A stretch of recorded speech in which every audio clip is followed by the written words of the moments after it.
Welcome back. You're still tuned in to News and Views with myself, Salailo Makwidiri. And our next conversation is a very, very important one. It's about political courage and cost thereof. We'll be speaking to Songezo Zibi from Rise Mzansi. And we'll be speaking about the genocide in Gaza, one that we all know and understand to be in effect at this point. And speaking out against it, in theory, is something that most of us would say we support. But what happens when the principle has a price tag attached to it?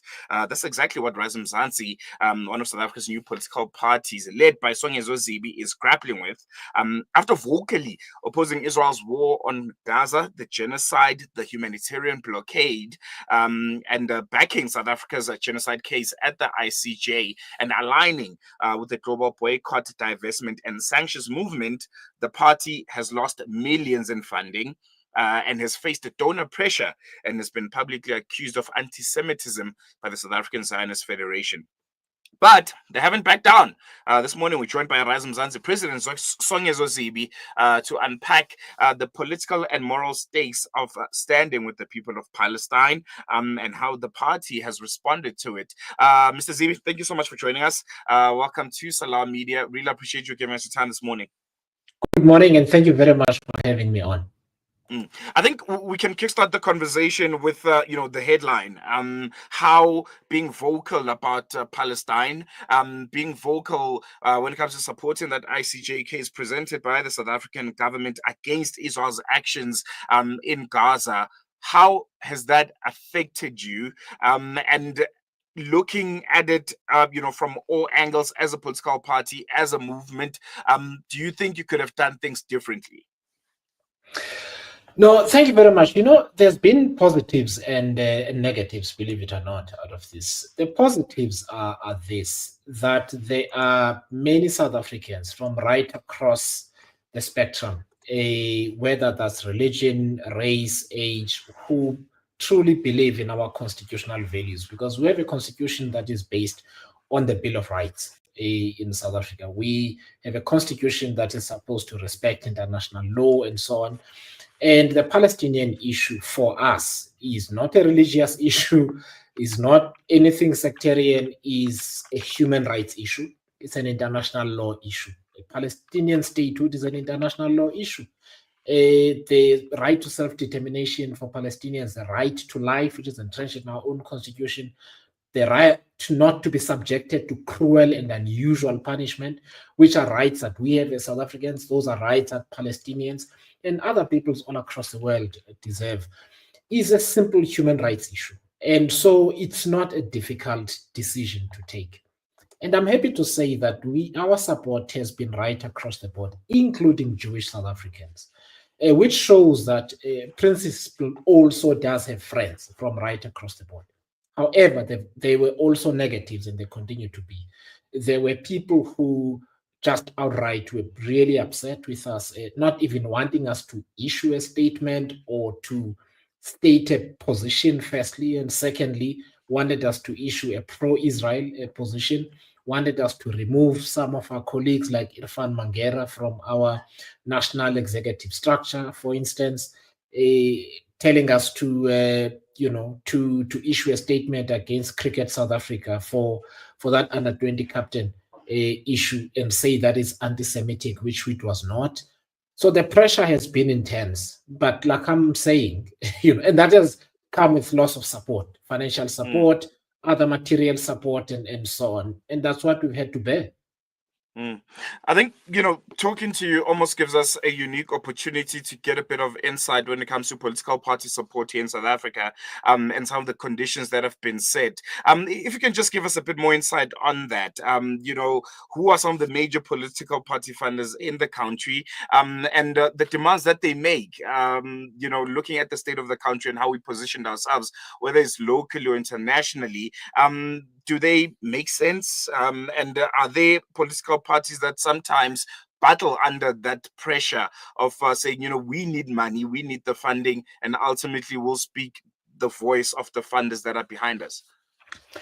Look, I can't speak for other political parties. It would be, I mean, it would not be from an informed position. It would be from a position of speculation. We were fortunate in the sense that some of our major donors actually didn't have an issue with our position. First of all, the second thing is that when we started talking to a lot of our donors, in fact, all of them, the Palestinian issue was not the issue. It was corruption in South Africa. It was unemployment. It was all these kind of things that we complain about when we talk about South Africa, which is why some of us left our careers to try and get involved in driving political change in the country. So the conversation had never come up. So it had never been an issue to say, we'll give you money on condition that you do this. And I'm really grateful. I really have to say. I mean, people talk about because our biggest single donor was Rebecca Oppenheimer. She never, the only time she picked up the phone was to say that if anybody tells you that I am unhappy with you because of your position on Palestine, you must know that is not true. And that was a short conversation. It wasn't a lot, but it meant a lot to us because it meant that we could go forth and contest the election and so on. And there was no issue. So what I'm trying to say is that you get a sort of different types of people. I just want to say, without being long-winded about it, some of the people that couldn't support us anymore, who are from the Jewish community, were not doing it because they disagreed with us. They themselves were feeling pressure from their own community.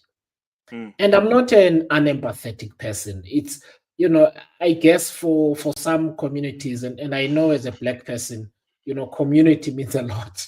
And if your cousins and everybody threaten to disown you, then you do need to make certain decisions. And there were people that really grappled with the decision and were quite open with me and said, listen, it's becoming more difficult to continue supporting. It's not that I don't want to. I agree with your agenda, but this issue is sitting on my neck. It's becoming difficult for me to go about my way in my own community. So I'm gonna need to stop supporting you until such time that this issue has blown over one way or another. Others were quite rough, I must tell you, Slayla. They were rude, they were crude, they were bullying. And with those, we just had to like cut off and say sorry, we can't have a relationship anymore.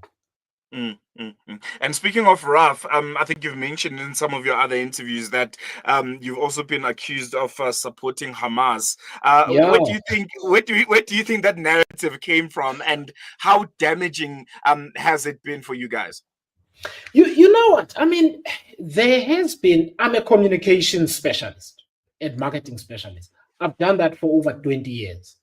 And there is you do construct what you call a permission structure in the mind.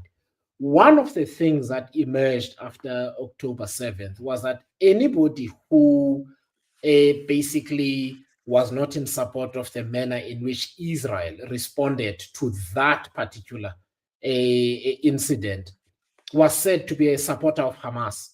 The messaging changed from like saying you support terrorism and so on to saying you support Hamas. And this was a very interesting conversation that I had with about 20, 30 people, a lot of them from the Jewish community. It was a respectful conversation, I must say. It was very frank. And somebody stood up in the audience and said, I am really worried because I like what you guys are doing, but I'm told that you support Hamas. And we had to have this conversation where I said, like I said in the beginning, this is a human rights issue. It's not about supporting, one party over another. The Palestinians as a people deserve the same rights that I have in South Africa. And we must, as a constitutionalists, fight for that. But that has come up, and then we appeared in a newspaper. I forget what it's called, but there was a full page article that basically said we are supporters of Hamas, we are anti-Semitic, which is just rubbish. It's not true. Mm, mm, mm. And one thing that has been quite concerning for me is you spoke a bit about language and how communication is used. The word anti-Semitism is another one, I think, along with supporting Hamas, which will be thrown at you because of the stance that you take. How do you go about separating legitimate criticism of the Israeli government from the accusation of being an anti-Semite, being anti-Semitic, which is something that you've also been accused of quite publicly. I couldn't find the article. When I was editor of Business Day, I was invited to go on a trip to Israel, and I turned it down on that occasion because if I am not going to be able to speak to Palestinians about their experience, then I can't develop a complete picture of the issue and then write about it. So, you can't go there and talk to one side and come back and you form an opinion. That doesn't work. So I said, I'm sorry, if we're not going to go into Gaza and the West Bank and speak to Palestinians without any restriction, then I can't go. And I didn't go. I then wrote an article and I said, it's very important that we separate the actions of the Israeli government, successive Israeli government, whether you talk about Ariel Sharon or Ehud Olmert, etc., from what Jewish people across the world stand for. I come from South Africa. A lot of our heroes are Jewish. Joe Slovo was Jewish. Dennis Goldberg was Jewish. Ruth First was Jewish. Ronnie Kasrils is Jewish, etc., etc. It is possible for people to unite on the basis of principle. In this latest genocide, we've seen rabbis, we've seen prominent Jewish people and lesser known Jewish people standing up. So it's not a difficult thing, because the most anti-Semitic thing for me anyone can do is to commit genocide in the name of Jewish people worldwide. That's an anti-Semitic thing to do, because you're making Jewish people vulnerable to anti-Semitism, which is a real thing. Islamophobia is a real thing, right? So we need to see these things for what they are. And for me, the biggest threat to Jewish people across the world is and in Palestine is Prime Minister Benjamin Netanyahu and those genocidal maniacs that are in government with him. Have you been able to quantify, the losses when it comes to the stance that you've taken, and in real practical terms, how would you say it has affected Rise Mzansi in some of the obligations that it has and the ambitions that it has when it comes to existing in the South African political landscape? Look, I cannot give you a rent number. I just know that people who were organizing fundraisers couldn't organize them anymore.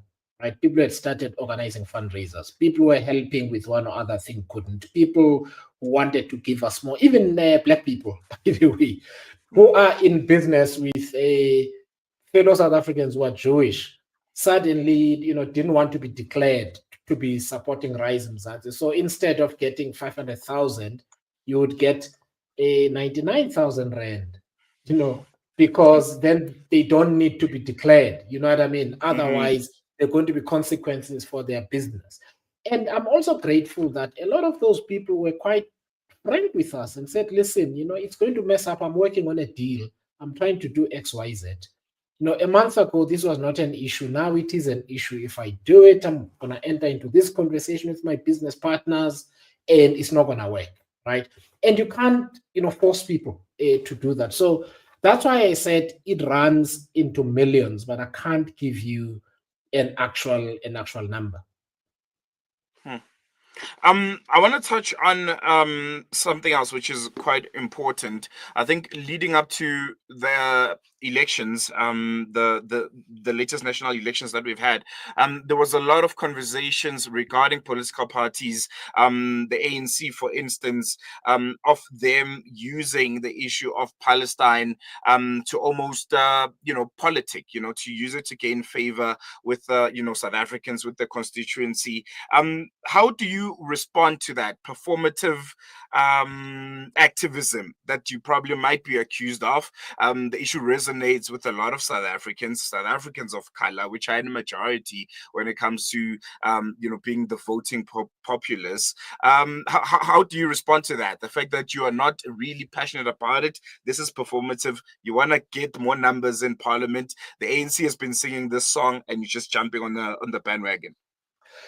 Look, by the way, I think the Palestinian issue cost us votes as well, because people from the progressive side of things who felt that our position was not strong enough. Look, I mean, as a person, I am not a performative person, right?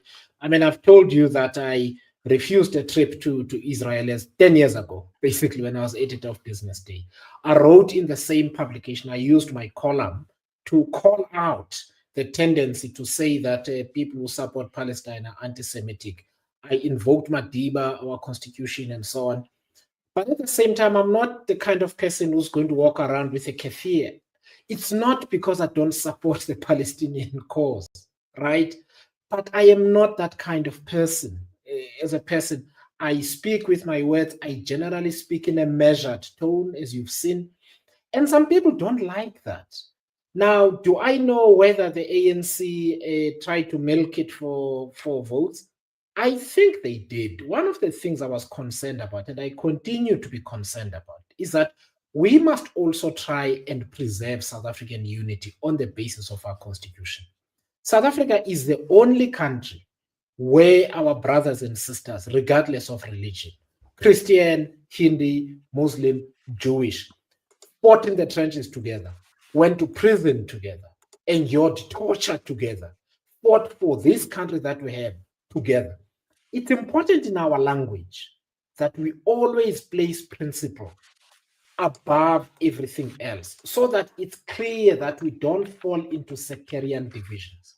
We always seek to unite South Africans against injustice, which Israel is committing in Palestine. And therefore we must be careful how we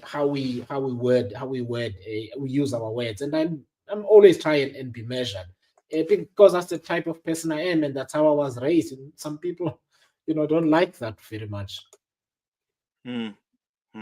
Would you say this backlash is sustainable for an emerging political party, a growing political party like Rise Mzansi? Isn't there a fear that there could be a risk that standing on principle could ultimately cost you your relevance down the line?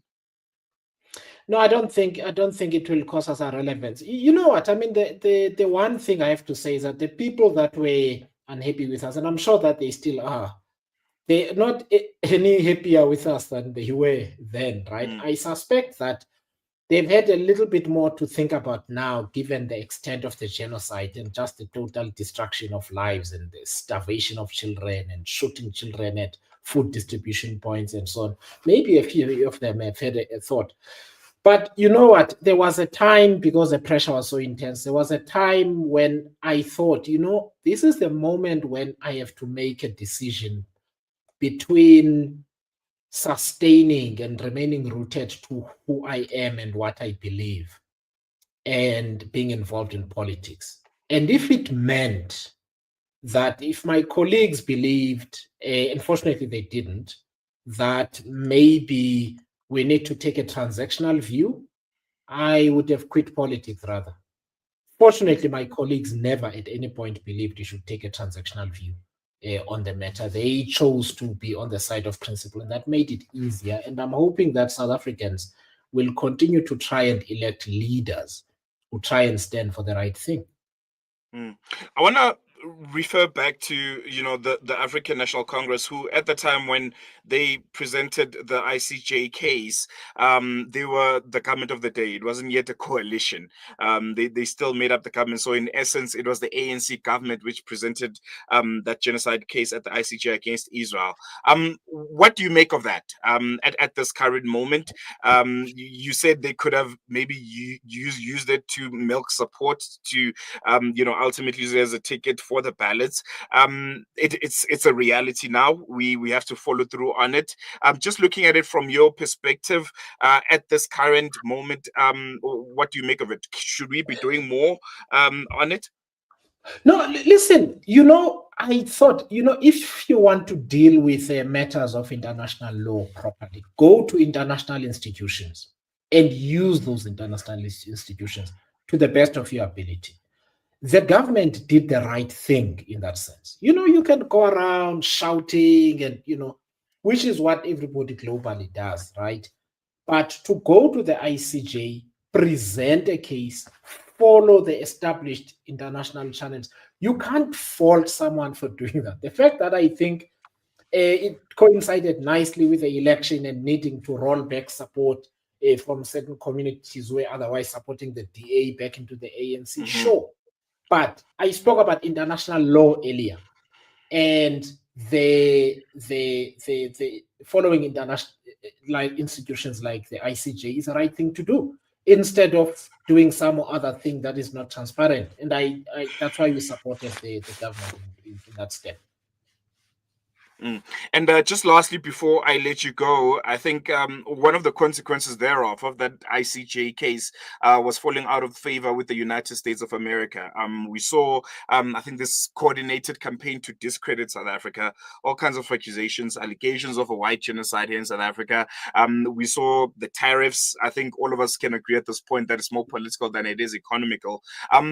How do you react to that, and how our government responded to it? No, look, I mean, the United States is a special case. I actually don't believe the tariffs have much to do with, with the ICJ case on its own, right? I mean, what has Canada done? Trump is slapping them with tariffs. What has Brazil done? What has the EU done? What has Lesotho done? What has Madagascar done? That's a crazy government that you have over there, and I don't believe that on its own is an issue. What is true is that there is also a concerted campaign of disinformation against South Africa from various quarters, supporters of the Israeli government, as well as right-wing elements within our society. It doesn't mean the ANC is doing a good job in government diplomatically. They're actually underperforming a great deal. We haven't had an ambassador for years. Our efforts just at building relationships in the US have just been pathetic over the years. And yet, Americans, especially young Americans, support the Palestinian cause. Diplomatic relations are not just relations between governments, they are relations between peoples. There was a time when the US government was supporting the apartheid government here.